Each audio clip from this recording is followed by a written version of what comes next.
J'ai lu hier, j'avais pas soupçonné à quel point, avant de lire ce qu'ont écrit Régis, Inès, Charlotte ou Alexandra, je n'avais pas soupçonné à quel point certains pouvaient être monstrueux dans leurs commentaires.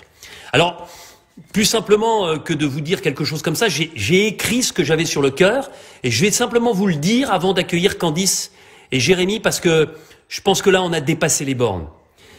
Alors, je voudrais vous dire mon dégoût, ma consternation, ma colère aussi, devant les messages haineux, scandaleux reçus par certains aventuriers. Je les ai cités, Régis, Inès, Charlotte, Alexandra et bien sûr, auparavant, Ahmad. Mais alors, dans quel monde vit-on? Comment peut-on menacer de mort, insulter, promettre le pire à des aventuriers de Koh-Lanta? Que leur reproche-t-on finalement? De jouer leur jeu? D'essayer d'aller le plus loin possible avec leurs forces, leurs faiblesses? Parce que c'est important aussi dans Koh-Lanta, et leurs idées. Alors évidemment, je tiens tout de suite à vous rassurer, 99,9% des gens qui sont là ce soir, qui sont devant leur télévision, sont des téléspectateurs formidables qui se passionnent pour cette aventure avec calme et courtoisie. Ces messages sont l'œuvre d'une infime minorité d'aigris, de jaloux, des gens qui méritent à minima le mépris. Et le pire, c'est que tous ou presque sévissent sous couvert d'anonymat, sans le courage de leurs propos, en se cachant derrière un pseudo bidon. Alors, mesdames, messieurs, ayez au moins le courage de signer vos saillies pathétiques, vos insultes, pour qu'on puisse, sans mal, vous identifier si besoin. Car de quoi parle-t-on? D'un jeu d'aventure, où 20 aventuriers représentatifs le plus possible de notre pays, c'est-à-dire très différents, tentent de résister aux éléments, aux épreuves et aux éliminations pendant 40 jours. Je le répète, et je le répéterai inlassablement, c'est un jeu, et tous, quel que soit leur niveau, leur origine, leur âge, leur sexe, ont le droit d'espérer gagner. N'en déplaise à ceux qui, dès le départ, ont désigné leur favori à la victoire, et qui enragent lorsque leur pronostic, comme vendredi avec l'élimination de Sam, est bousculé. Les aventuriers, ça c'est pour vous les rageux, les aventuriers sont maîtres de leur destin de bout en bout. Un petit coup de téléphone en même temps. C'est ça qui vous rend dingue. Les aventuriers, ils s'éliminent du premier au dernier jour et ils élisent le grand gagnant sans intervention extérieure. Rien ni personne ne peut interférer de l'extérieur dans leur choix. Et je vous le dis, personne au départ, personne vraiment ne mérite plus qu'un autre la victoire. Ils sont tous sur la même ligne et ils rêvent tous de l'emporter. Ceci dit, ça n'empêche en aucun cas, bien sûr, de vivre passionnément cette aventure, dans votre canapé, d'avoir vos favoris, de vous identifier à certains plus qu'à d'autres, et d'exprimer vos sentiments via les réseaux sociaux. Mais de grâce, faites-le avec retenue, mesure et discernement. Vous vous rendez compte? Menacer de mort, de représailles, traiter des pires insultes, des gens que vous ne connaissez même pas. Vous ne les avez jamais rencontrés, les candidats de Koh-Lanta. Vous ne les voyez que par le prisme de la télévision. Et donc vous les menacez juste pour un jeu, juste parce que vous n'êtes pas d'accord avec leur stratégie. Mais où va-t-on? Tout ça pour un choix, une stratégie ou une alliance. Alors encore une fois, je voudrais apporter mon soutien le plus total à tous ceux qui ont vécu ça. Mais il y a eu Clémentine avant, il y en a eu d'autres sur les saisons précédentes. Mais là, cette année, il y a eu d'abord Ahmad, puis il y a eu ensuite effectivement Régis, Inès. Voilà, voir Inès en pleurs sur les réseaux sociaux, c'est pas quelque chose qu'on peut accepter parce qu'elle est déstabilisée. Je pense à Charlotte et je pense aussi à Alexandra. Le conseil que je peux vous donner pour l'instant, c'est un conseil terrible parce que c'est aussi un peu leur donner raison, c'est de tempérer vos venues et surtout la lecture des messages sur vos réseaux sociaux, que ce soit sur Instagram ou sur Twitter. Et pour terminer, je voudrais poser simplement une question aux dirigeants des réseaux sociaux. Comment pourrait-on mettre en place une procédure pour intercepter et mettre hors d'état de nuire les plus abjects? La balle est dans votre camp. Et comme je le dis, dans cette aventure comme dans toutes, dans l'île des héros que vous aimez par-dessus tout le vendredi, à la fin, il n'en restera qu'un ou qu'une. Et personne parmi vous, ni moi, ni vous, ne décidera. Ce sont les aventuriers qui sont maîtres de leur destin. Suivez-les, aimez-les, vibrez avec eux, contestez leurs décisions, mais avec élégance. C'est ça aussi le charme d'une émission participative comme Koh-Lanta. Voilà, c'était la petite parenthèse, mais j'en avais gros sur le cœur et je voulais vraiment le dire parce que Là, on a dépassé des bornes dans les mots, dans les actes, dans les menaces. Et ça doit vraiment ne plus exister. Alors, on va aller chercher maintenant. Eh ben, ce sera sur le compte.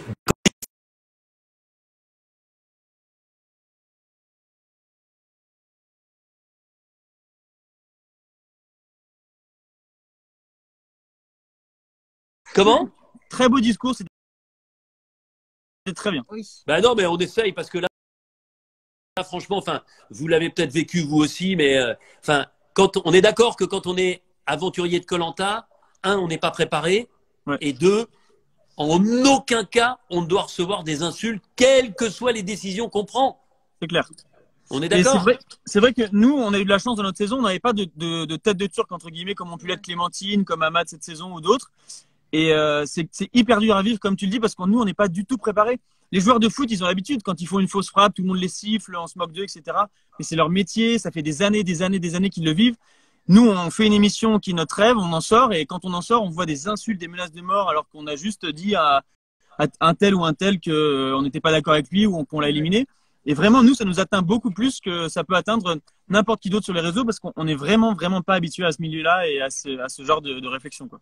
Bon, ben je sais ça et je sais surtout que certains en ce moment vivent difficilement Ouais. tous ces messages parce que en plus, eh bien, quand on est un nouvel aventurier de koh-Lanta, on a cette notoriété qui vous arrive à la figure. Il y a Ouais. 7 millions de téléspectateurs tous les vendredis soirs. C'est très important. Et puis, il y a un tel affect par rapport à ce programme que, évidemment, on le vit passionnément. Moi, je comprends qu'on puisse être opposé à une décision. Je comprends que les fans de Sam, hier, aient pu être très déçus de le voir partir. Mais on peut l'être, encore une fois, on peut exprimer son sentiment avec élégance. On peut ne pas être d'accord avec telle ou telle décision. C'est la vie, ça.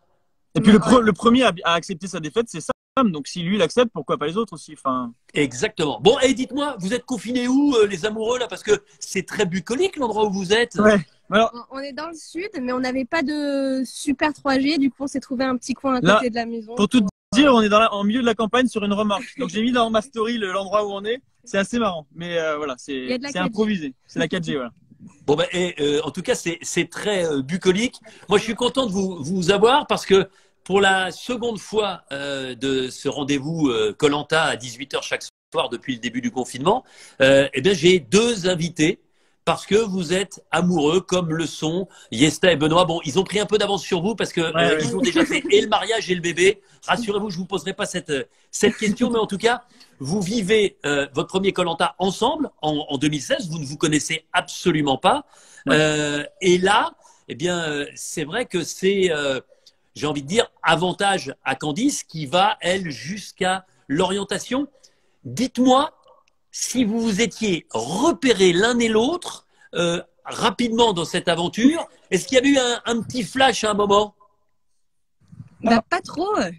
Ouais, pour tout te dire, en fait, on a fait le voyage ensemble. Donc on n'a pas le droit de se parler pendant le voyage, mais on se voit. Ça, c'est vrai. Donc moi, j'avais vu qu'elle était sportive, qu'elle était jeune, dynamique, et puis ça se voit tout de suite. On la regarde et elle sourit normalement. Voilà, ça marche. Donc elle était souriante, donc forcément, c'était une personne qui m'avait l'air sympathique. Après, on n'a pas eu un coup de cœur immédiat, un coup de foudre immédiat. C'est en apprenant à se connaître, en faisant l'aventure, etc., que ça s'est passé plutôt. Ouais, d'autant que. Plutôt après l'aventure.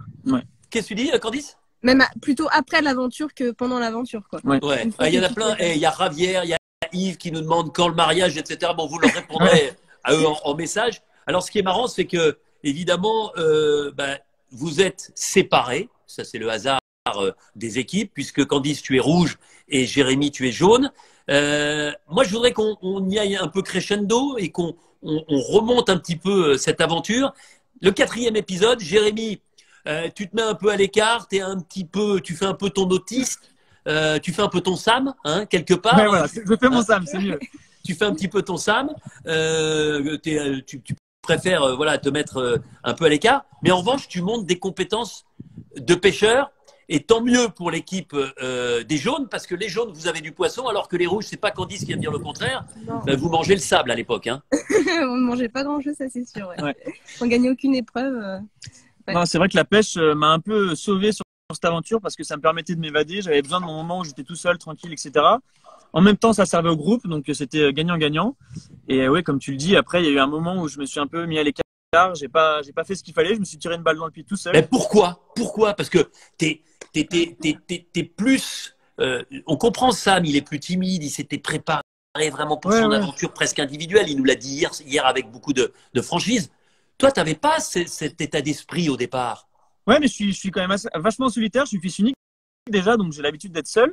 Et Ouais. puis j'avais besoin de certains moments dans la journée d'être tout seul, de me poser sur. Il y avait au bout de la plage, il y avait un endroit où j'allais me poser. Je me posais là-bas, je regardais la mer, j'étais trop bien. Ça me faisait m'évader de l'aventure et tout ça. Et j'avais besoin de ce moment-là. Est-ce que les autres comprenaient pas forcément? Et pendant que eux, eh ben, ils allaient couper du bois, ils faisaient des trucs ensemble. Moi, j'étais dans l'eau en train de pêcher. Et quand je revenais, après, ils ont commencé à me dire, oh, il fait rien, machin, il est pas avec nous, machin. Et là, j'ai commencé à me dire, attends, vous êtes sérieux? Et après, c'est comme ça on a commencé un peu à s'engrainer. Après, j'ai du caractère, donc forcément, je l'ai pas forcément bien pris. Et je me suis enfermé dans ma bulle au lieu de faire ce qu'il faut faire dans koh, c'est-à-dire d'aller vers les autres et de se dire, ok, c'est un jeu, c'est pas grave. Et puis surtout, le pire, c'est qu'on s'adorait, on s'adore encore aujourd'hui. Donc c'était ma plus grosse faute dans ce koh, c'était de me mettre à l'écart et de pas rester avec les autres. Ça, c'est vrai. Et c'est exactement l'inverse de Candice. Parce que toi, tu es super friendly, c'est-à-dire que toi, tu as besoin des autres, tu as besoin d'être entouré, tu as besoin d'un esprit d'équipe conquérant pour avancer. Bah, c'est vrai qu'on avait un bon petit. Enfin, déjà, dans mon équipe, on s'entendait tous très, très bien. Et puis, dans mon équipe, on avait un gros trio avec Benoît et Lo. Et c'est vrai qu'on était tout le temps ensemble, quoi. C'est vrai qu'on s'est pas trop isolés du tout. Ouais. Bon, et Jérémy, ensuite, épisode 5, et puis sur les ambassadeurs, j'ai envie d'intituler cette période pour toi. J'aurais pu, j'aurais dû, mais j'ai pas fait. Ouais. Pareil. À un moment, il y a eu un échange de candidats pour aller dans l'équipe adverse. C'était quand même le moment rêvé pour rejoindre ta douce, potentiellement ta douce. Qui n'était pas encore ma douce à l'époque. Non, qui n'était pas encore ta douce, mais tu vois, tu aurais pu peut-être accélérer les choses. Ouais. Tu te proposes pour changer de camp et pour aller chez les Rouges, et puis là, paf, c'est Jean-Luc qui parle sans doute plus fort que toi, qui dit j'y vais. Et dans ces cas-là, tu dis bon, bah d'accord, mais j'y vais pas. Voilà, exactement. Non, en fait, ce qui se passe, c'est que pour les ambassadeurs, j'ai envie d'y aller parce que je sais que je vais mettre aucun nom et que c'est un truc qui m'a toujours fait rêver dans koh. J'avais envie de vivre des trucs dans koh, donc j'avais envie de faire les ambassadeurs. Et un truc qui m'a déplu, c'est qu'il y a un moment où j'ai compris que pour eux, en fait, c'était 100% gagnant si j'y allais. C'est-à-dire que si j'y allais, que j'étais éliminé, ils s'en foutaient. Ouais. Et si j'y allais et que j'éliminais quelqu'un d'autre, ben, c'était tout bénef pour eux, il y avait un rouge en moins. Et à ce moment-là, je me suis dit, ok, j'ai pas envie de me sacrifier pour ces gens. Je mettrai pas un nom quoi qu'il arrive. Donc, ben, allez-y. Et Jérôme, le matin, en se réveillant, s'est dit, sans que je dise rien, il est venu me voir, il m'a dit, écoute, Jérôme, faut que j'y aille pour mon fils, ça m'a toujours fait rêver. À l'époque, et encore aujourd'hui, j'étais très proche de Jérôme. C'était un mec en qui j'avais confiance. Donc, j'ai dit, ben, écoute, Jérôme, pas de souci, vas-y. Donc, ça m'a enlevé une épine du pied. Et au final, heureusement, parce que lui est sorti et que je suis resté plus longtemps. Donc, et ouais, parce que Jérôme, il se retrouve face à Julie. La discussion n'aboutit pas. Personne n'arrive à faire plier l'autre. Et il y a tirage au sort, boule noire. Et Jérôme, pourtant, je me souviens, c'était un moment terrible. Il dit j'ai de la chance au jeu. Moi, généralement, j'ai pas de problème. Et généralement, quand on commence à dire ça, c'est qu'on perd sa bonne étoile. Et c'est ce qui s'est passé. Il a tiré la boule noire et il a été éliminé. Mais avec, encore une fois, quand on va à la boule noire aux ambassadeurs, il faut le faire. C'est très chevaleresque. Je ne veux pas dire de bêtises, mais il me semble que notre saison, c'est la dernière saison où il y a eu un éliminé aux ambassadeurs, mais par la boule noire. Alors là, il faudrait que Sam revienne parce que c'est lui ma Bible. Moi, je perds un petit peu la mémoire, mais lui, il pourrait te dire quel ambassadeur, quel nom ils avaient mis, combien de temps ça avait duré, s'ils étaient avec un t-shirt blanc ou un t-shirt vert. Moi, j'avoue que je ne peux pas te dire, mais en tout cas, c'est vrai que ça fait un petit moment que ce n'est pas arrivé. On l'avait eu plusieurs fois. Je me souviens notamment Romain Cassandre, extraordinaire, parce que Cassandre avait collier d'immunité. Romain la pousse à aller au bout du bout. C'est-à-dire que Romain, je ne sais pas si tu te souviens, à l'époque, il refuse tout. Même elle dit bon, bah, je vais prendre quelqu'un de mon équipe, mais je ne veux pas. Je veux personne, moi, je veux qu'on y aille, on y va tous les deux là. Et ça, je trouve ça, parce qu'il savait qu'il était quand même en danger, qu'il avait peu de chances d'aller loin. Je trouve que c'était chevaleresque. Et puis, bon, il n'est pas allé beaucoup plus loin, mais en tout cas, il fait tomber Cassandre à ce moment-là. On saute au 8e épisode et on se remémore ce qu'on a vécu vendredi soir, Candice. Oui. Les étoiles. Parce que c'est ta première victoire dans une épreuve d'immunité ô combien importante. Pour gagner, tu tiens plus d'1 heure, 1 heure et 3 minutes. Tu t'en souviens? Quel était ton sentiment et quel est ton sentiment aujourd'hui sur cette première victoire? Bah, c'était complètement dingue, mais en même temps, fallait absolument que je gagne. Enfin, on s'était mis ça dans la tête parce que Benoît avait l'anneau et on voulait tous que les jaunes votent contre Benoît qui sorte son anneau et pour renverser la balance. Ben, c'est ce qui s'est passé. Voilà, c'est ça, parce que nous, les rouges, on est en minorité. Et on s'était dit, bon, bah, s'ils ont des doutes, ils vont voter soit contre moi, soit contre Benoît. Donc, il n'y a pas de doute, il faut que je gagne l'immunité. Et là, on est tombé sur l'épreuve de l'étoile que j'ai adorée. Et du coup, bah, j'ai gagné. C'était assez dingue. Il y a cette fameuse scène où elle est en train de se faire les ongles sur l'étoile, alors que tous les autres étaient en souffrance. Et nous, on la voyait en train de se faire les ongles. Je me dis, mais c'est pas possible, comment elle fait. Non, mais elle était énervante. C'est vrai qu'en plus, elle a des bonnes cannes avec le wakeboard et tout ça. On aura l'occasion d'y revenir. Et puis, elle a surtout un bon sens de l'équilibre. Enfin, c'était une épreuve pour toi.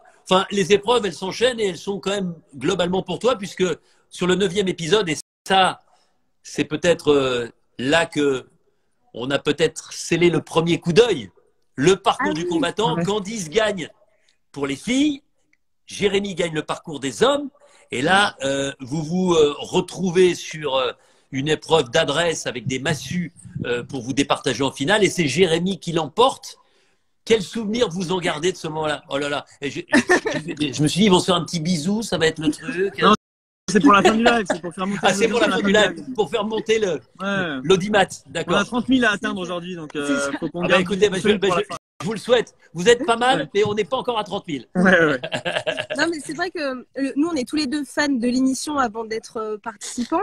Et que le parcours du combattant, c'était vraiment notre épreuve qu'on rêvait de faire. Donc, je pense, je parle pour nous deux, mais c'est sûr, bien sûr. On était tous les deux super contents déjà d'avoir gagné le parcours du combattant. Puis après, la finale, c'était super serré, je me souviens. Et puis, je sais pas si tu te rappelles, mais à 2 reprises, je touche la cible, elle se casse pas. Juste après, elle touche la cible, elle se casse pas. Donc, on avait une pression énorme. Et quand tu gagnes, ben voilà, moi, c'était mon premier totem et mon seul d'ailleurs. Donc, pour moi, ça reste un souvenir monstrueux parce que c'était mon épreuve que je voulais gagner, je l'ai eu. Donc, j'avais déjà presque réussi mon Koh-Lanta. Et puis oui, c'est la première fois où on s'est vraiment opposé l'un à l'autre. C'est la première fois où on s'est fait un câlin, une accolade à l'époque. Mais aujourd'hui, vous avez transformé ça en câlin, mais à l'époque, c'était une accolade de respect à la fin de la finale. Aujourd'hui, on va plus loin, Denis, dans les câlins. Voilà.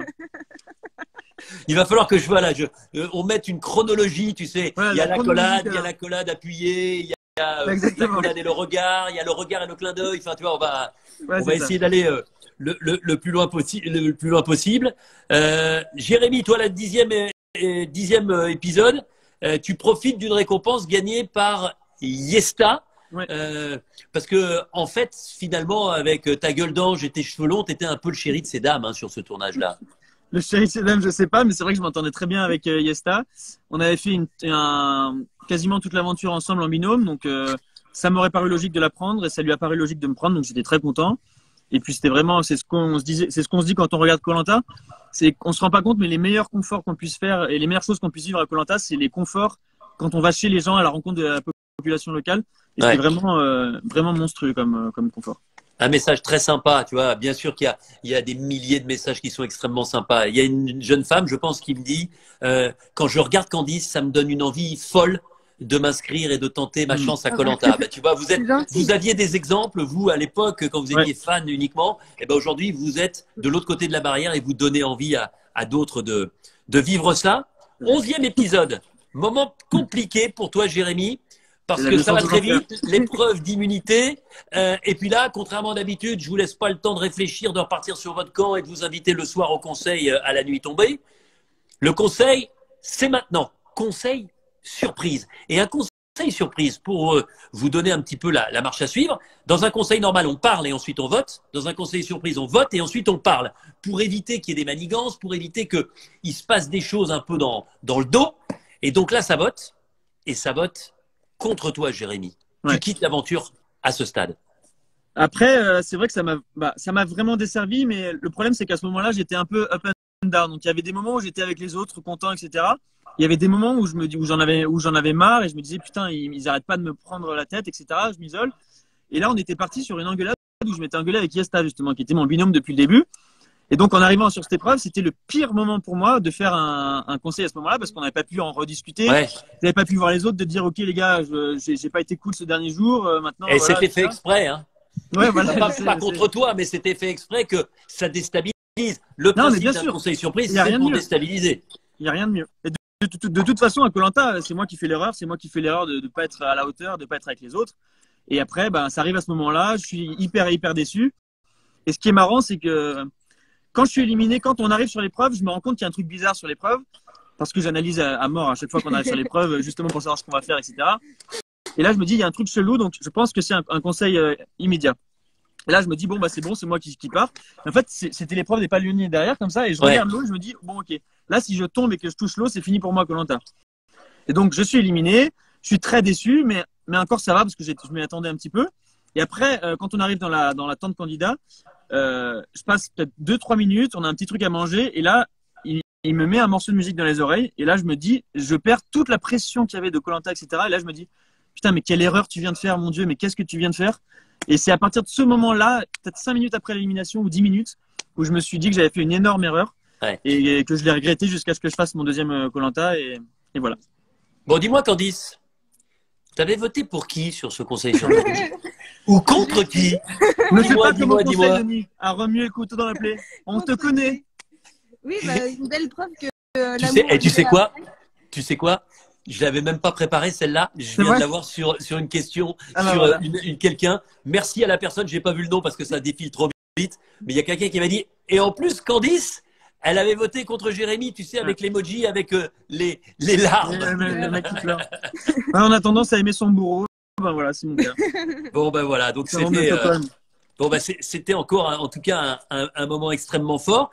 12e épisode. Alors là, il s'est passé quelque chose. Épreuve. Seul, un jeu de confort seul, sans moi. Le jeu du pied bascule où il fallait, avec un pied, garder une poterie au bout d'une planche en bois en équilibre. Dès que la poterie tombe, elle se casse et on est éliminé. Alors, moi, je me souviens maintenant, c'est que la veille, donc après le conseil surprise, c'est pour ça qu'on a fait un conseil surprise. C'est pour ça. Parce que moi, conseil surprise, immédiatement, je suis monté, mais 10 minutes après la fin du conseil, dans un hélicoptère. J'avais mon sac qui était prêt. J'ai pris l'hélicoptère jusqu'à Phnom Penh. À Phnom Penh, j'ai pris un avion immédiatement pour Singapour, Paris. Et le lendemain soir, je présentais en direct la finale de la saison précédente. La finale s'est déroulée et le lendemain de la finale, je reprenais un avion, je retraversais le monde pour vous retrouver pour l'épreuve d'immunité. Mais raconte-moi, parce que comme je n'étais pas là, je ne sais pas exactement comment ça s'était passé. Quelle était l'ambiance de ce jeu de confort où finalement vous étiez livré à vous-même avec les caméramans, avec les ingénieurs du son? Même nous, on avait été surpris parce qu'on est arrivé sur le jeu et on avait juste un petit, un parchemin. Et du coup, c'était Stéphane qui nous avait fait son Denis où il avait expliqué la consigne. Après, on s'était tous installés sur la balance, où il y avait la poterie au bout. Et il avait fait 3, 2, 1 et on avait commencé le jeu comme ça. Bon, bah, et finalement, il fallait que je sois absent puisque tu gagnes quand je suis pas là. Ouais. Hein, bon, Marc, quand je reviens, tu gagnes aussi puisque là, tu fais le grand chelem sur cet épisode-là. Tu gagnes le confort et l'immunité avec… c'était l'apparition des épreuves où il y avait du physique et puis à l'arrivée, un puzzle. Hein. Oui, c'est ça, ouais. On courait, on allait chercher les grosses pièces de puzzle et après, il fallait faire le puzzle. Et je m'étais étonnée moi-même parce que je faisais rarement des puzzles et tout. Et du coup, c'était une chouette surprise. Bon, et puis ensuite, Candice, il y a l'orientation. Et oui. Il y a l'orientation. Moi, je t'avoue que tu m'as surpris là. Je pensais que tu ferais partie des 3 finalistes. Je pensais que tu serais sur les poteaux. Mais j'ai l'impression que pour la première fois dans Koh Lanta, t'as paniqué. T'étais un peu… trop stressé et tu t'es mis trop de pression. Est-ce que je me trompe? En fait, j'ai un très mauvais sens de l'orientation de base, mais je m'étais beaucoup entraînée avant de partir avec mon papa. Et puis, en fait, arrivé sur place… Tu me l'avais dit d'ailleurs sur place, je me souviens. Oui. Et puis, donc, savoir manier une boussole, je sais faire. Mais au départ, il faut trouver un… Donc là, c'était la roche coquillage. Et on était 5 aussi. D'habitude, on est 4. Là, on était 5 à l'orientation. Donc, sur 2 zones sur 3, on était 2 sur la même zone, quoi. Et du coup, moi, je me suis retrouvée sur une même zone avec Yesta. Après, il y a Bruno qui est venu. Donc, on était à 3 sur la même zone. Et en fait, j'ai jamais trouvé la roche coquillage. Et au lieu de suivre Yesta, où je voyais qu'elle était sur un plan, je m'étais dit non, je me suis moi. Et puis finalement, j'ai rien trouvé. Je suis restée sur la plage sans rien. Écoutez, là donc tu quittes cette aventure et c'est Benoît qui l'emporte en finale et lui qui a réussi le gros coup avec l'anneau d'or. On s'en souvient, il nous l'a expliqué la semaine dernière et il bat en finale celle qui est devenue sa femme, la mère de son fils. Qu'est-ce qu'il y a? Ah oui, non mais c'est vrai qu'on va mieux tandis. Elle a tendance à se mettre comme ça. Petit à petit, elle sort du cadre, Dani. Non mais ouais, petit à petit, j'ai l'impression qu'elle voulait faire le live toute seule. Hein. Ouais, c'est ça. Ah, c'est ça. Hein. Elle voulait. Bon, en tout cas, sachez les amis, vous êtes dans le sud, il fait pas très beau. Je vois les nuages derrière. Nous à Paris, il n'y a pas un nuage. Hein. C'est grand beau temps, c'est l'été. Hein. Voilà. On viendra chez toi cet été comme ça. Voilà, exactement. Bon, le combat des héros 2018. Alors là, moi, je veux que tout de suite on réponde à la question que moi je me suis posée au départ et que beaucoup se posaient. Est-ce que vous étiez copains, copines? Est-ce que vous sortiez ensemble, clairement, au début de cette aventure? Oui. Oui. La réponse est oui. Voilà, mais on voulait pas le dire d'une part pour qu'on parle de notre aventure et pas de notre relation, et puis aussi pour les candidats parce que venir en couple c'est forcément un danger. Les autres nous voient comme un potentiel danger. Quoi. Moi j'avais 2 stratèges dans mon équipe qui étaient là à l'affût et ils savaient que j'avais un binôme dans l'autre équipe. Donc moi mon but c'était pas de dire bah oui avec Candice on est ensemble, on est hyper solide, quand on va se retrouver on va être ensemble. C'était pas du tout ça. Donc moi j'arrêtais pas de dire bah Candice oui on a un peu on a fricoté, mais là voilà on est dans Koh-Lanta, c'est notre aventure, on n'est plus ensemble, voilà. Après, ils se sont bien rendus compte quand on était dans la même équipe que c'était pas. Ouais, parce qu'au départ, vous êtes dans 2 équipes différentes. Oui, on était dans 2 équipes. C'est relativement facile de faire croire aux membres de votre équipe, chacun de votre côté, que finalement, Jérémy, c'est un bon pote, c'est une vieille connaissance, et Candice, même chose, mais qu'il ne se passe plus rien. Comme un frère pour moi. Voilà, vous auriez presque pu dire, on a eu un petit truc, mais ça s'est mal terminé. Je peux dire qu'aujourd'hui, si je peux la scalper, si je peux m'en occuper. C'est ça. J'y penserai, si on fait un 3e, j'y penserai, je note. Voilà, exactement. Bah ouais, mais enfin maintenant, on ressortira cette interview, donc ça ne pourra pas marcher. Ouais, et il y a la recomposition des équipes. Et alors là, vous vous retrouvez tous les deux avec l'ami Yacine. Là, vous vous retrouvez dans une équipe qui vous convient parfaitement. Ouais, on est bien parce que moi, je retrouve Ludo que je connaissais pas du tout, avec qui je m'entends très bien. Je me rapproche vachement de Nathalie, je suis avec Candice. Et on se rend pas compte, mais faire un Koh-Lanta avec quelqu'un qu'on connaît en dehors aussi bien et en qui on a 100% confiance, c'est pas le même Koh-Lanta. Parce que le soir, on s'endort, on est tranquille, on est serein. Quand on a un problème, on en discute. C'est vraiment. C'est plus. Mais là, les gens le savaient. Les gens avaient compris que vous étiez ensemble. Pas trop. On disait non. Hein. Parce qu'on était. Ça s'est vu d'ailleurs dans l'émission. Face aux caméras, on n'était pas très. Non. On faisait pas grand chose. On n'a pas trop rigolé ensemble, etc. Donc ça s'est pas trop vu. Non, le vrai problème, c'est si, je sais pas moi, une charmante autre aventurière avait dragué Jérémy, ou à l'inverse, un aventurier comptait fleurette à Candice. Non, elle a été sage et moi aussi de mon côté, donc ça. Non, mais je parlais pas de vous. Vous, je Ah oui. Non, c'est ma meuf. Ouais, c'est ça. Mais ce qui est marrant, c'est que sur les images, il y a certaines personnes qui avaient remarqué en fait la nuit, on dormait enlacés. Et quand les caméras de temps en temps viennent la nuit, ils nous filment. Donc les gens ne voient pas, mais à la caméra, ça se voyait. Et donc à la caméra, il y a certaines scènes où on nous voit dormir en se faisant des câlins. Et on est en cuillère, quoi. Voilà, accolade. J'imagine, vous êtes capable de dire, ouais, mais vous savez, il faisait très froid cette nuit-là. Le hasard a voulu que Candice était à côté de moi. Ça aurait pu être quelqu'un d'autre, mais c'était Candice. Ouais. Bon, et on revient au parcours du combattant, Candice. Décidément, tu aimes le parcours du combattant. Et là, tu le gagnes chez les filles et Yacine gagne chez les hommes. Finale au sommet. Et c'est une finale qui n'a rien à voir parce que là, il faut faire preuve de sang-froid, de patience. C'est une épreuve qu'on a déclinée dans différentes situations. C'est le fameux labyrinthe en aveugle. Vous imaginez, c'est sortir une corde d'un labyrinthe qui est en fait de l'autre côté. Donc, on ne voit absolument rien. C'est uniquement au toucher. Et là, tu montres à Yacine qui c'est le patron, quoi, qui c'est le chef, quoi. Non, mais je me souviens que parce que moi j'étais la dernière des jaunes, donc des jaunes d'origine, donc j'étais en super danger. Et je me souviens avant de commencer l'épreuve, Yacine me disait t'inquiète, je ferai en sorte que tu partes pas, de dédier les votes, etc. Et moi je m'étais dit mais c'est pas possible, il faut absolument que je gagne. Mais finalement, en fait, dans l'épreuve, c'était vraiment très très long. Hein. Je m'en souviens, il y avait l'eau qui commençait à remonter et tout, ça a duré pas mal de temps. Cette épreuve-là, si vraiment vous merdez, vous pouvez revenir 12 000 fois au point de départ. Hein. On l'a vu d'ailleurs, tu sais tu te souviens, on l'a refait là cette année, pour départager sur la fin d'un parcours un peu du combattant.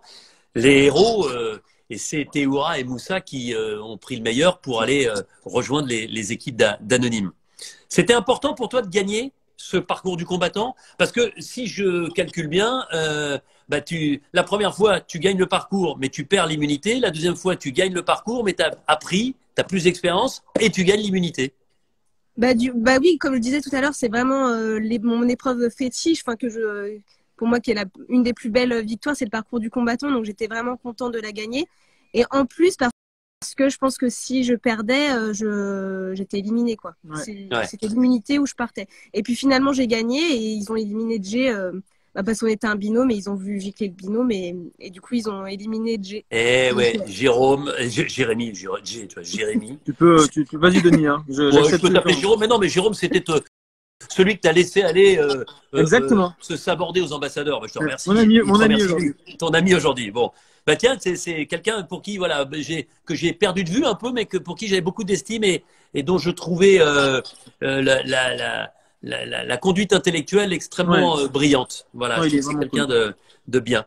Le vote de la Runif, hein, ça a été chaud. Égalité entre Ravière et toi, 5 partout, revote. Et là, c'est toi qui sors. Avant de parler de la suite, Jérémy, explique-nous l'histoire du collier, le faux collier. Parce que Ravière nous a fait beaucoup rire. Lui, il a rêvé que ça puisse fonctionner. Mais si ça n'a pas fonctionné, ce collier d'immunité faux fabriqué par Ravière avec la complicité d'autres, c'est parce que à un moment, tu as mis un peu les pieds dans le plat. Ouais. C'est justement le moment où moi, je me suis fait insulter lors de ma saison. Ouais. Et en fait, tout le monde était au courant. Et en fait, donc au début, le premier jour, c'était marrant parce que on se faisait des private jokes, donc on savait de quoi on parlait, mais il y avait que Nathalie qui comprenait pas. Et puis vite, ça s'est transformé en. Moi, j'ai trouvé que ça devenait un peu plus malsain, un peu plus désagréable pour elle, et où elle était un peu le dindon de la farce, quoi, un peu le dîner de con, et voilà. Et donc, c'est là où j'ai commencé à moins apprécier. Et du coup, à un moment donné, on est dans la forêt avec Nat. Elle se confie à moi sur un truc où elle était pas très bien. Et du coup, je lui dis, ok, je lui dis, écoute, Nat, voilà, ça s'est passé comme ça, le collier, c'est un faux. Et je la sors un peu. Ouais, parce qu'elle l'avait récupéré, le collier, elle l'avait Voilà, trouvé. Exactement. Et je la sors d'un potentiel, comment on peut dire, de la potentielle honte qu'elle peut avoir à un futur conseil, voilà. Alors certes, ça a été vu pour certains comme une balance. Moi, je l'ai pas vécu comme ça. D'ailleurs, je le dis dans mon interview quand je sors. Je dis, moi, ça me plaisait pas. J'ai pas trouvé ça correct. Mais après, ça s'est mieux passé. Bon, alors justement, cette saison-là, ce qui est formidable, c'est que quand on était éliminé au conseil, on avait une seconde chance. Hein, c'est une chance au tirage, une chance au grattage. Au grattage, tu as eu de la chance, ou en tout cas, tu as fait preuve de beaucoup de sang-froid pour gagner le dernier duel. On rappelle, hein, il y avait vraiment cet endroit, ce lieu des duels qui permettait aux deux derniers éliminés de s'affronter et celui qui gagnait repartait sur l'île de l'exil et l'autre était définitivement éliminé. Et comme c'était le dernier duel, face à Clémentine, il y en avait un qui repartait dans l'aventure comme si de rien n'était et l'autre qui était éliminé. Et bien là, ce qui est incroyable, et je voudrais avoir le sentiment de Candice, parce que à ce moment-là, ce qui est fou, c'est que toi, Jérémy, tu ne sais absolument pas qu'il va y avoir pour ce duel une assemblée de tous les aventuriers encore présents qui sont là pour regarder ce qui va se passer, pour regarder qui va revenir. Ouais. Et en plus, je sais doublement, je sais que de un, elle sera très contente parce que ce sera soit Clem, sa meilleure copine d'aventure, soit moi. Ouais. Et je sais que les autres vont être dégoûtés. Bah oui, c'est ça. Et du coup, c'est ça, j'arrive là-bas et je jubile parce que je me dis, voilà, ils nous ont éliminés. Il y en a un des deux, dans tous les cas, ils vont pas être contents qui va revenir. Et puis voilà, je suis un grand fan de Koh-Lanta. Le lieu, le décor, il était monstrueux. On avait vraiment l'impression d'être dans une arène. C'était dans une espèce de forêt, dans une mangrove. Ouais. Donc quand on arrive là-bas, c'est vraiment. Comment t'as vécu ça, toi, Candice? Bah moi, dans tous les cas, j'étais ultra contente parce que j'étais un peu seule contre tous sur l'île. Et dans tous les cas, il y avait un copain, si je peux dire, qui allait revenir soit Claire, soit Jay. Donc dans tous les Ouais, mais enfin, tu préférais que ce soit Jérémy quand même, non? Rassure-moi. Oui, mais faut pas le dire. Je veux la paix des ménages quand même, je vous rassure. Hein. Je veux pas que vous engueuliez ce soir, parce qu'en plus, comme on est confiné, il n'y a pas moyen de se barrer. Ah mais non. Non, mais oui, forcément, j'avais un petit plus pour Jay, mais s'il perdait, j'allais être ultra contente de retrouver Clem. Ouais, puis je comprenais, ça m'a pas posé de soucis, quoi. Ouais. Bon, ça fait pas plaisir à tout le monde, hein. Il y en a un qui est pas très content de ton retour à ce moment-là. Ouais. Baston. Hein, Il y a une très grosse ça se passe pas dans la meilleure des cordialités.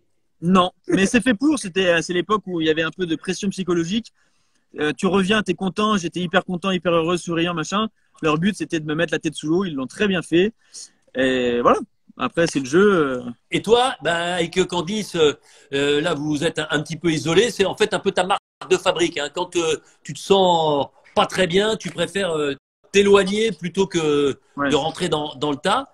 Et ça vous a pas servi puisque Candice, c'est à ce moment-là que tu es éliminé. Et là, je voudrais revenir sur un point, puisque sur l'île de l'exil, je le rappelle à ceux qui ont oublié, tu as trouvé un collier d'immunité individuelle, Jérémy. Donc, tu arrives avec ce collier d'immunité individuelle. Julie l'a trouvé, qu'il l'a donné à tout le monde. Voilà, c'est ça. Oui, c'est ça. C'est Julie qui la trouve et qui le donne de main en main. Et comme toi, tu es le dernier à partir, c'est même Clémentine qui te le donne en loose day. À ce moment-là, personne ne le sait. Hein. Non, en fait, on avait ramené des mangues de l'île où on était avec Clem. Et du coup, on avait mis les mangues avec le collier à l'intérieur. Et du coup, on s'est dit, voilà. Très bien. Et donc, Candice est menacée. Vous avez finalement un peu un collier pour deux. Ouais. Pourquoi, à ce moment-là, tu ne le donnes pas à Candice? Parce qu'à ce moment-là, en fait, l'équipe contre qui on est, elle est très soudée. Il y a deux stratèges qui calculent les votes exactement comme il fallait. Et on l'a bien vu d'ailleurs à mon conseil, c'est 5 contre 5. Donc, ils savent très bien ce qu'ils font, ils savent où ils vont. Ils font exprès d'égaliser les votes. Donc, moi, si je le sors, c'est Nathalie qui sort. Nathalie, à cette époque, c'était notre alliée, on était avec elle. Donc, quoi qu'il arrive, en fait, ça servait à rien parce que si c'est pas l'un, c'est l'autre. Et du coup, on s'est dit, ça nous servira à aucun de nous deux pour avancer plus loin. Et du coup, voilà, j'ai eu la chance d'être dans la bonne situation, entre guillemets. C'est moi qui l'avais et elle qui l'avait pas. Donc, malheureusement, elle est sortie. Mais si ça avait été l'inverse, je pense que j'aurais été aussi objectif en disant, ça sert à rien que tu le joues, garde-le. Voilà. C'est-à-dire que si tu avais senti qu'à un moment, ça pouvait vous permettre à tous les deux d'avancer vos pions de manière beaucoup plus favorable, tu l'aurais donné à ce moment-là. Ouais, en fait. Et puis aussi, on pensait pas que j'allais. Enfin, moi, je pensais pas sortir parce que c'était vraiment. Ça aussi. Ouais, c'est vrai, je me souviens que tu avais été surprise. Voilà, c'était chaud entre Nathalie et moi. Et en fait, moi, dans mes calculs, je pensais pas que Clémence allait voter contre moi. Donc, je m'étais dit, bon, ça va être chaud, mais c'est Nathalie qui va sortir. Donc, j'avais dit à Jay, tu gardes ton collier, on va pas le servir, enfin, l'utiliser pour rien. Et puis, finalement, Clémence a changé au dernier moment d'idée, puis a voté contre moi. Et voilà. Et malheureusement, on savait pas qu'après, c'était les duos et ça aurait tout changé si on avait joué, mais on va pas refaire l'histoire. Non, mais justement, le but du jeu, c'est qu'on essaye de vous surprendre. Bon, en tout cas, l'avantage de ce collier, c'est qu'il te permet d'être serein dès l'avant-dernier épisode. Même chose pour Clémence, puisque elle bénéficie du collier qui avait été trouvé par Cassandre. Et Cassandre, elle est éliminée sans jouer son collier. Finalement, l'histoire des colliers de Cassandre, ce sera… La dame au collier. La dame au collier, exactement. Après la dame au camélia, la dame au collier. Donc, elle le donne à Clémence. Donc, vous êtes déjà deux en finale. Il suffisait de savoir un petit peu ensuite, de regarder comment ça allait se passer. C'est Nathalie qui fait les frais de ce dernier vote éliminatoire pour vous retrouver en finale. L'orientation, première année. Là, l'orientation, moins d'1 heure, 54 minutes. Emballer, c'est peser. Emballer, c'est peser, ouais. J'étais arrivé, pour moi, quand on veut faire Koh-Lanta, le truc qu'on se dit, c'est je rêve de faire les poteaux. Personne dit je rêve de gagner les poteaux ou de gagner Koh-Lanta. Les gens disent de faire les poteaux. Moi, c'était vraiment mon rêve. Et quand j'arrive dessus, vraiment, je me dis, je suis à 2 doigts de le gagner, quoi. Et je me donne à fond. Mon cerveau marche plus vite que d'habitude, mon corps marche plus vite que d'habitude. Et j'arrive sur l'endroit, j'arrive à trouver le premier repère en 7 minutes. En 14 minutes, je trouve la balise. Et après, je passe une demi-heure à chercher ce fameux poignard. Et voilà, c'est un de mes plus beaux souvenirs, ça reste ça. Bon. Et les poteaux derrière?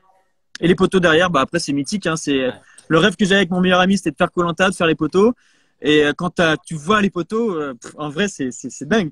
Toi, tu l'as pas vu, mais quand je monte sur le poteau, j'ai les larmes aux yeux. Je me dis, putain, mais qu'est-ce que je fais là? C'est l'aboutissement d'une aventure comme celle-là. Ouais. Et puis, les gens disent c'est difficile, les poteaux, etc. Mais en fait, non, parce que tu es sur les poteaux et puis tu repenses à tout. Moi, nous, on a fait 32 jours. Mais c'est ça qui m'a toujours fasciné, moi. C'est votre capacité à être dans un monde virtuel. Ouais, mais et là, il n'y a plus de force, il n'y a plus de faiblesse, il n'y a plus de super sportifs, de gens qui chaussent du 45, de gens qui chaussent du 43, de gens qui sont grands, petits, des gens qui ont les jambes arquées ou pas. Vous êtes dans votre monde. Et moi, je le vois le matin en venant vous voir. Hein, mais c'est saisissant de voir à quel point vous êtes habité par cette dernière épreuve, par cette fin d'aventure. Ouais. Et c'est vraiment un truc que tous les aventuriers rêvent de faire. Candice, je pense que tu dois rêver aussi de pouvoir le faire un jour. Et oui, c'est ce qui est le plus symbolique dans Koh-Lanta, c'est les poteaux. Et quand on y est, quand on les voit, ne serait-ce que les voir, c'est dingue. Bon, ensuite, il se passe ce qui se passe et tu ne participes pas à cette finale. Tu intègres en dernier membre le jury final qui devra départager les deux finalistes. J'en profite d'ailleurs pour vous dire que j'essaye d'inviter des gens charismatiques de Koh-Lanta, des gens qui ont marqué l'aventure, des gens qui m'ont marqué aussi, et que je parle de qui je veux, quand je veux, à n'importe quel moment, quels que soient mes invités, chers amis, et je suis tellement content d'être avec vous, Candice et Jérémy, ce soir. Un mot maintenant sur cette saison, avant de parler de vous, avant de parler de votre avenir, avant de parler de ce que vous faites. Qu'est-ce que vous en pensez de cette île des héros? Moi, je suis fan, mais vraiment, je la trouve géniale. Alors, je sais pas si c'est parce qu'il y a des anciens et qu'on les connaît, on est content, puis qu'il y a des nouveaux. Ouais, c'est vraiment, elle est vraiment géniale. Très bon casting, génial. C'est parti très bien, les premiers épisodes dingues. Et puis, en fait, dans Koh-Lanta, il y a des fois des épisodes un peu moins sensationnels que d'autres. Et puis, je trouve que cette saison, il y a toujours un petit truc qui arrive. Il y a un feu, il y a Ahmad, il y a Sam, il y a les exploits, il y a les éliminations, machin. Et on a des beaux nouveaux personnages, on a des beaux anciens personnages. Donc, franchement, je trouve que le mélange est vraiment hyper cool. Eh bien, on va vous prendre pour faire la promotion. Hein. C'est génial. Hein. On est sur la ne dites rien. Voilà, c'est nickel. La prise est bonne, c'est la bonne. On va envoyer ça à tous les magazines télé pour faire la promotion d'île des héros. Mais en tout cas, non, mais ce qui est intéressant, c'est que ce que vous dites se traduit par l'audience et par la ferveur. Les personnages qui ressortent, allez, j'en cite 3 pour l'instant. Parmi les nouveaux, Joseph tout de suite, Ahmad juste après, Sam en étant régulier. Comment vous les avez sentis, ces 3 personnages très différents, mais qui, quoi qu'il arrive, resteront des emblèmes de cette île des héros? Moi, je vais parler que de… je critique pas, alors je vais parler que de Sam et Ahmad. Ahmad, il vient sur Koh-Lanta, tu l'as très bien dit, avec ses propres armes. Il joue avec ses armes. Donc pour moi, on peut pas lui en vouloir parce que voilà, il sait qu'il est nul en natation. Il va quand même dans la mer et comme tu le dis, c'est déchaîné. Enfin bref, c'est un stratège. Dans son portrait, il le dit, il y va avec la stratégie et avec rien d'autre. Ah, il se cache pas, c'est sûr. Voilà, il le porte jusqu'au bout. Maintenant, c'est sûr qu'il s'est peut-être dévoilé trop tôt. On n'est pas dans Survivor, on est dans Koh-Lanta, donc les gens, ils sont plus sur les épreuves, les machins, etc., que sur la stratégie pure. Quand tu dis on n'est pas sur Survivor, hein, pour que les gens qui ne connaissent pas le Koh-Lanta américain comprennent, Survivor, c'est le Koh-Lanta américain qui est plus court, plus ramassé, où il y a beaucoup plus de stratégie. Des Ahmad dans un Koh-Lanta américain, il y en a 4 ou 5. Donc vous imaginez, c'est une bataille de stratèges.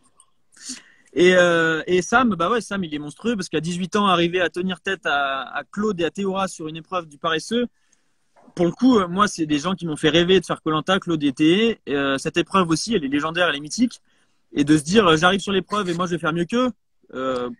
C'est aussi au tir à l'arc où il a été bluffé. Tir à l'arc, ouais. Moi, c'est plus le cochon pendu qui m'a vraiment impressionné. Et après, voilà, il a été vraiment remarquable. Il lui a manqué, comme tu disais, je sais plus dans quel live, la petite facette stratégie qu'il n'avait pas et qui lui manquait. Mais comme il a manqué peut-être à Théora la première fois, etc. Donc si il continue sur ce truc, s'il fera partie des plus grands. Déjà là, il a fait une monstrueuse première saison. Moi, j'espère qu'on le reverra dans un autre parce que je pense que pour tous ceux qui regardent Koh-Lanta aujourd'hui, c'est devenu une référence et l'homme à abattre entre guillemets sur les épreuves, c'est devenu lui. Donc mais moi le premier, hein, je rêve de mesurer. Moi, il me fait penser attends, Jérémy, l'air de rien. Là, tu es en train de nous poser ta candidature. Tout à l'heure, tu as dit Candice, peut-être qu'elle jouera un jour les poteaux, donc tu poses la candidature pour Candice et pour toi. Non. D'accord, mais vous êtes malin, vous faites la promo de l'île des héros, puis ensuite vous dites on est là. On veut dire mais bien sûr qu'on est là. Tu bien sais, sûr. Ceux qui ont fait Koh-Lanta, mais vous aimez tellement Koh-Lanta, vous êtes tous comme ça. Et c'est ça, moi, qui fait mon bonheur, c'est de voir que vous avez envie de revenir.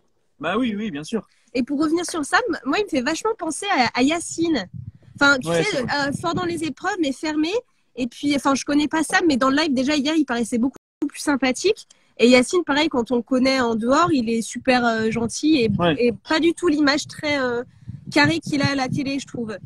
Enfin, très sérieux plutôt dans l'aventure. Je sais pas si je sais pas si beaucoup Ouais. plus souriants dans la vie. Oui, Ça, voilà, c'est ça. Ouais. certain. Et ils sont très, très forts dans les Ouais. épreuves. Ça, c'est Survie une et autre épreuve, certitude. Ouais. Ouais. Et vous m'avez pas parlé de Joseph. Alors, quand je parle d'emblème, Ah oui. Joseph, effectivement, c'est un épisode, mais c'est un personnage marquant. Parce Oui, que alors c'est sûr qu'il est éteindre marquant. le Ouais, feu ça et m'a planquer le fait bambou, c'est pas donné à tout le monde. Ouais. Vas-y. Moi, ça m'a fait beaucoup rire.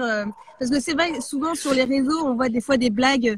Ah bah moi, si un jour je vois que je me fais éliminer, j'éteins le feu. Et puis là, quand j'ai vu ça, je me dis waouh, il a osé quoi. Non, c'était osé. Après, c'est vrai que quand t'es dans le jeu, je pense pas que j'aurais rigolé, mais à l'écran, c'était rigolo en tout cas. Ouais. Ouais. Non, je suis d'accord avec Candice. Après, c'est pas forcément la personne On s'en voilà. souviendra forcément. Enfin, Ouais. oui, c'est sûr. J'aurais pas aimé l'avoir dans mon équipe à ce moment-là du jeu, quoi. Ouais, je t'imagine, t'aurais été chafouin. Hein. Voilà, ouais, j'aurais été chaque fois. Hein, je t'imagine. Bon, et les amis, j'ai un petit questionnaire en couple pour vous. Ah non, mais attends, j'ai oublié. Avant, Ah. et les héros, on a parlé que des nouveaux. Ah Et oui. parmi Ah oui. les héros, là, comment vous les sentez? Moi, Théoura, il est Bah, Théoura, génial. ouais. En plus, on est parti à Tahiti il y a pas longtemps et donc de le voir faire ses haka tahitiens, je trouve ça super prenant quoi. J'aime beaucoup. Ouais. Ouais, Théo, je pense que c'est l'aventurier qui représente peut-être le mieux Koh-Lanta. On va pas faire de classement, mais voilà. Claude, pour moi, c'est le meilleur aventurier parce que Théo, il est très fort de partout, mais il a pas le côté stratège. Claude, c'est un des meilleurs stratèges pour moi. Donc voilà, voir deux légendes. Moussa, c'est un monstre. Et puis, Sarah, j'étais super déçue. J'aime Ah ouais, beaucoup on est Sarah déçus aussi. pour elle. Pour la deuxième fois, elle part sur blessure. Ouais. La pauvre. Ouais. et Et Jess- Jessica, Ouais. on la voit. Enfin, elle est je pense qu'elle discrète dans s'entend- ce ouais, dans elle ce est Koh-Lanta. discrète, mais elle fait bien sa place, je pense. Et quand il s'agit de prendre une bonne décision et de partir sur la deuxième épreuve d'immunité que j'offre avec un Ouais, collier, ouais. elle y va. Moi, j'avais Et parié elle sur a elle. le but, hein. Parce qu'à chaque fois, on se fait des briefs Ouais. dans les pubs. Et je m'étais dit, je pense que c'est Jessica qui va toucher le poteau. Et finalement, ouais, elle est rapide. Ah ouais, non. Et elle bat notamment Claude, hein, qui était parti Oui. aussi. Ouais. Bon, le petit questionnaire en couple. Une première question par rapport à notre invité d'hier, hein, qui a explosé tous les records. Hein. On sera sans doute à 200 000 vues. Mais tout le monde avait envie de l'entendre, de le voir, de comprendre un petit peu quelle était sa réaction.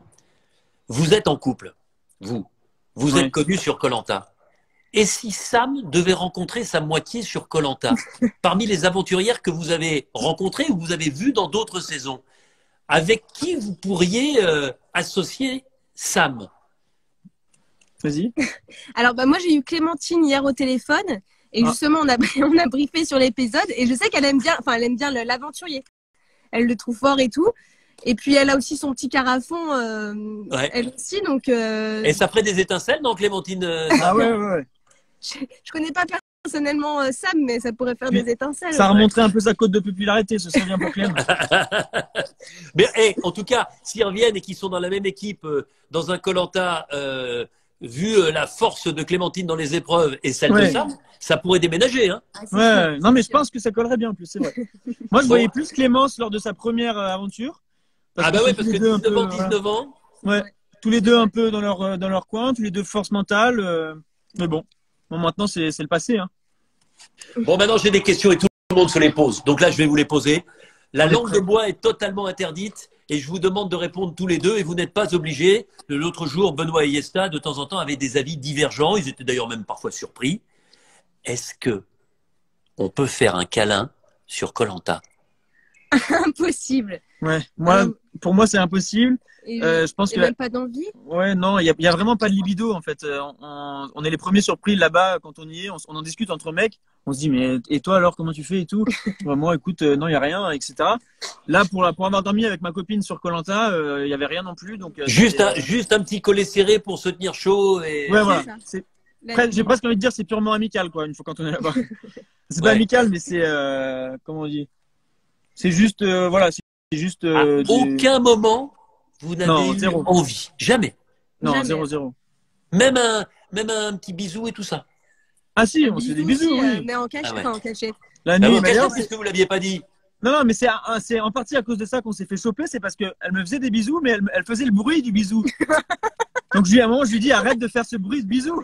Fais-moi juste, tu poses tes lèvres, on s'endort et c'est fini. Mais elle voulait faire le bruit. Ah oui, donc tout le monde était allongé en randonnion et on entendait. C'est ça. Et un matin, je sais plus C'est si c'est énorme, par Ravière ça. qui se réveille et qui me dit vous avez fait des bisous hier. J'ai dit non et tout ça. Et du coup, je lui dis, arrête Mais de. je savais pas qu'il avait dit ça, Mais si, Marielle. Non, mais voilà. franchement. Elle est toute rouge, regarde. Elle est Ouais, toute rouge, ouais, elle est mal à l'aise. regarde là. Je suis trop mal à l'aise. Oh là là. Et tu vas en prendre une après. Hein. Ouais. Tu me racontes, mais qu'est-ce que c'est ça? C'est-à-dire qu'en fait, ça venait que de Candice. Toi, tu faisais juste, Ah non, mais, tu faisais comme Ouais. le baisement, toi, tu faisais semblant de faire le bisou. non, mais moi, je savais qu'on avait des stratèges dans l'équipe et qu'ils attendaient que le petit truc. Donc, je me suis dit, Ouais. faut rien leur donner. Bon, après, Donc, je- c'était pas des. Ah oui, mais bisous si de t'entends le fou. bruit du bisou, Oui, ils savent c'est- qu'on se fait des bisous dans la tente. Bon, alors, Donc, ça passe pas. non, mais ça, c'est un mythe qui s'effondre parce qu'on me pose toujours la question. Et moi, je dis, je sais pas, je suis pas avec eux. Pas vous concernant vous, mais globalement dans koh puisque on dit toujours, je le répète, il y a certains journalistes qui mettent ça comme une révélation absolue, mais je le dis depuis 20 ans. Il y a effectivement une boîte de préservatifs dans Ouais. le kit de survie. Donc finalement, la boîte de préservatifs, elle sert à rien. Non, Non, non, le non. seul truc qu'on se dit en arrivant, c'est comment on va s'en servir pour faire quelque chose, pour faire du feu, pour faire du truc, mais Pour attraper un poisson. ouais, voilà. On s'imagine toutes sortes de trucs. Au final, on n'a pas le droit de s'en servir pour autre chose que pour ce à quoi c'est censé servir. Donc, on s'en sert jamais. Bon, et le plus dur dans la perspective donc d'un câlin coquin sur koh c'est quoi? C'est l'absence d'hygiène, c'est la faim ou c'est le stress de l'élimination potentielle tous les 3 jours? Je sais pas. Les trois en même temps. Koh-Lanta. Mais j'aurais Ouais. tendance à dire l'hygiène, mais parce Oui, que bah. je me dis que quand on se lave pas les dents, quand on se lave pas, quand on est juste dans, c'est la libido, elle en prend un coup. Ah ouais, non, mais C'est tout, ouais, c'est c'est ce un que. ensemble. Y a rien. Et puis même, on est dans koh on est dans un autre monde, quand on est dans notre aventure. Même si on était ensemble, on n'y allait pas. Ouais. Enfin, on y allait pour vivre notre aventure et pas forcément pour vivre un voyage tous les deux, quoi. Ouais. Donc on n'est pas du tout dans cet esprit-là. Et D'accord. ouais, non, l'hygiène, il faut un minimum d'hygiène quand même, Denis. Bah, on est d'accord. On est d'accord. Voilà. Bon, est-ce que c'est un avantage ou un inconvénient d'être en couple déclaré ou non dans koh Les deux, moi je dirais. Enfin, parce que on sait que le manque des proches, etc. Ça peut nous Ouais, ça affaiblir. atténue, Quoi. ouais. Voilà, c'est ça. Il y a Mohamed qui essaye de dissiper tout ça là, du koh 19 et qui dit non, on se sent pas si mauvais que ça, on sent la fumée. Sous-entendu, on pourrait. Non, moi, je me rappelle d'une fois, on était pour aller à une épreuve, on va soit en bateau, soit en camion. On était dans un camion avec les bâches fermées pour qu'on voit rien. Il faisait très très chaud. Et il y avait l'assistant candidat qui avait sa tête dans le t-shirt. Et on lui dit, mais pourquoi tu fais ça? Et là, elle commençait bien à rigoler. Elle dit, ça pue vraiment dans le camion. Et personne ne se rendait compte.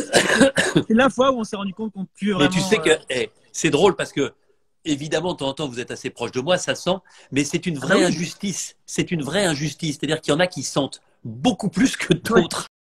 Tu vois. Et vous avez en tout cas souvent un odorat extrêmement.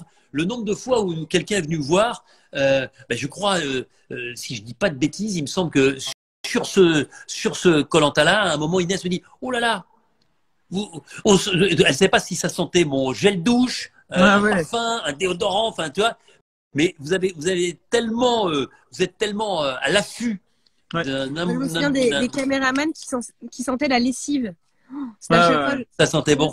Ah ouais, ça sentait trop bon. Ouais. Bon alors, je t'ai coupé parce que Mohamed me faisait rire, Candice. Alors, tu me disais avantage et inconvénient d'être en couple. Pourquoi? Alors, je pense que c'est quand même plus un inconvénient parce que les autres nous voient directement. Ils savent qu'on va être ultra soudés quoi qu'il arrive.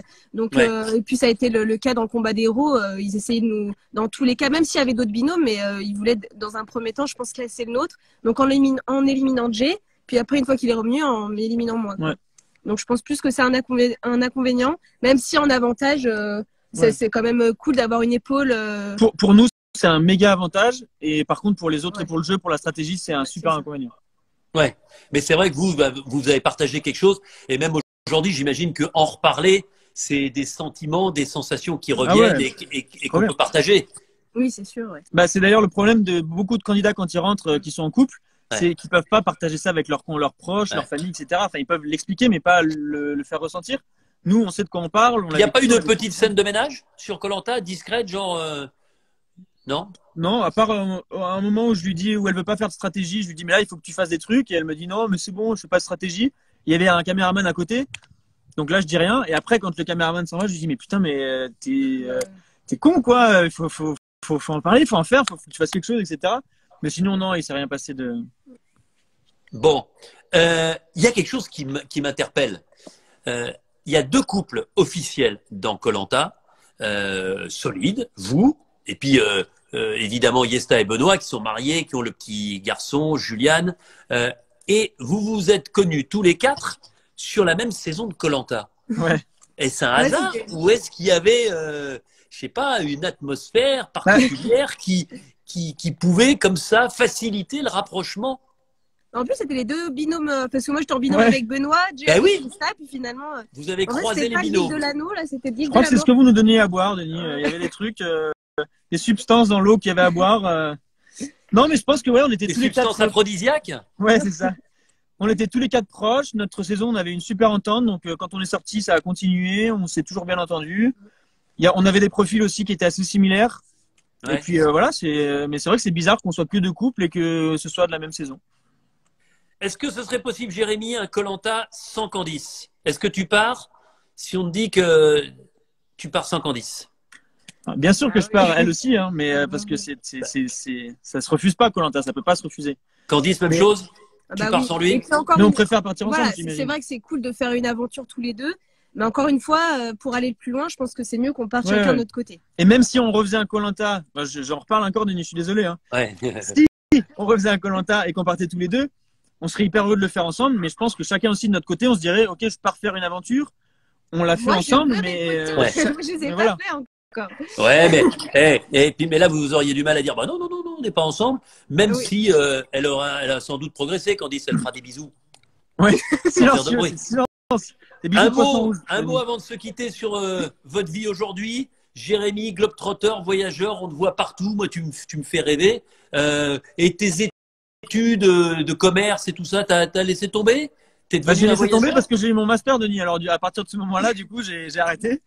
Non, j'ai eu mon master en marketing. Après, j'ai. Non, mais oui, mais généralement, on fait fructifier ça, on trouve un Oui, job. exactement. Bah ouais, non, mais en plus, j'étais bien. J'étais à Paris, chez Sephora. Tout allait très bien. Après, j'ai abandonné pour m'entraîner pour koh. Un mois avant, j'ai quitté mon job. On est désolé, il y a une voiture qui passe T'inquiète, pas de souci. C'est le problème du direct dans la route. Et du coup, après, j'ai commencé à voyager. Ça a marché. J'ai continué. Et là, jusqu'aujourd'hui, je fais ça. Après, là, ça va être un peu compliqué de se relancer juste après ce confinement parce que l'industrie du tourisme et tout ce que j'avais prévu, ça c'est un peu mort. Mais je vais rebondir, je vais faire autre chose ou je vais faire la même chose un peu plus tard. Mais en tout cas, c'est ce que j'ai toujours rêvé de faire. Je me fais plaisir à 100%. Je suis heureux, j'arrive à en vivre. Pour l'instant, je me pose pas plus de Écoute, questions. que demande le peuple? Et Candice toi, accepte Candice que je voyage autant. Donc, Et Candice, toi, t'es à l'aube d'une formidable aventure entrepreneuriale. C'est ça. Moi, ça fait 2 ans que je suis sur le projet, mais ça y est, là, je vois le bout du tunnel. Je vois un centre de cryothérapie dans une clinique à côté de chez moi qui s'appelle la clinique Trenel. C'est quoi la cryothérapie pour ceux qui ne connaissent pas? Alors, la cryothérapie, c'est pour soigner par le froid. Donc, en fait, on rentre dans un caisson et il y a de la vapeur d'azote qui vient dans le caisson. En fait, donc, on est à partir de moins 110 degrés jusqu'à moins 160 degrés. Et ça va soigner, alors aussi bien pour les sports. Moi, j'ai connu ça parce que je faisais de la cryothérapie depuis 3 ans par rapport au wakeboard, etc. Ouais, quand Donc, ça- t'étais. Ah ouais, d'accord. Voilà. Et la cryothérapie, c'est aussi, enfin, ça peut être pour monsieur tout le monde. Moi, j'ai eu la chance d'en faire 1 ou 2 fois, c'est formidable pour se régénérer. Mais c'est aussi pour, enfin, au départ, c'était pour les sportifs de haut niveau. Moi, je me souviens des coureurs cyclistes, notamment, qui après les étapes fonçaient dans cette espèce de zone confinée. Il ne faut plus parler de zone confinée d'ailleurs. Zone confinée à moins. Voilà. Bon, en tout cas, on vous souhaite le meilleur à tous les deux. Vous êtes très mignons. Moi, je vous le dis, mais j'ai toujours pensé. Vous êtes sympa, vous avez le sourire, vous prenez pas la tête. Et c'est ça qui est bien. Il y a trop de gens qui se prennent la tête. Voilà, donc ça faisait du bien. Après tout ce qu'on a pu lire, tout ce qu'on a pu entendre après vendredi, ça faisait du bien de vous entendre, ça faisait du bien de vous voir sourire, ça fait du bien de vous voir comme ça, heureux de vivre et heureux de partager ce confinement. C'est parce que le confinement, c'est aussi un vrai test dans un couple. Oui, aussi, c'est une épreuve. Bah après, un koh en couple aussi, si on s'entend bien d'un koh, on s'entend bien tout le temps. Ouais, voilà. Oh, c'est bon, ce sera la phrase de la fin. Voilà. En tout cas, je vous embrasse tous les deux. Ouais, merci d'avoir accepté l'invitation. Et puis merci demain, à nous. eh bien, on aura la chance d'avoir une des grandes aventurières de koh. Ça remonte à il y a quelques années. Elle vit en Espagne. C'est Jade.